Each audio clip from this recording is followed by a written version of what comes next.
আসসালামু আলাইকুম গাইস।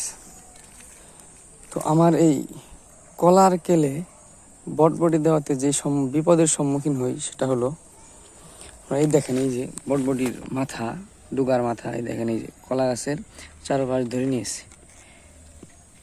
এটা প্রত্যেক দিন এসে সারিয়ে দিতে হয়। প্রবলেম, কারণ এটা যদি থাকে তাহলে আপনার ওই কলা গাছের মাইজ পাতা এটা আপনার ওই বাড়ে না, যার ফলে ওই কলা গাছটা চিবা খেয়ে যায় আর বাড়তে পারে না সহজে। এই দেখেন এই যে একটা, এটা হয়তো বা কোনো বকরি অথবা গরু এটা সমস্যা করছে। এই দেখেন এই যে বেগুন গাছের মধ্যে ওইটা প্রবলেম করছে।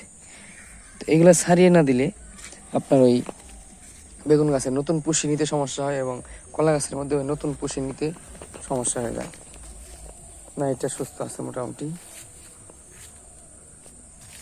এই সমস্যাগুলো ফেস করতে হয়। দেখেন এই সামনে একটা আছে, এই এইগুলা ছাড়িয়ে না দিলে আপনার এই যে মাছ পাতা যখন যেভাবে ধরবে আঁকড়ে, এইভাবে যখন আঁকড়ে ধরবে তখন আর এটা মাছ পাতা বাড়তে পারবে না, যার ফলে এটা এইভাবে ছাড়িয়ে দিতে হয়। ছাড়িয়ে না দিলে আপনার এই কলা গাছও এরকমভাবে বাড়ে না।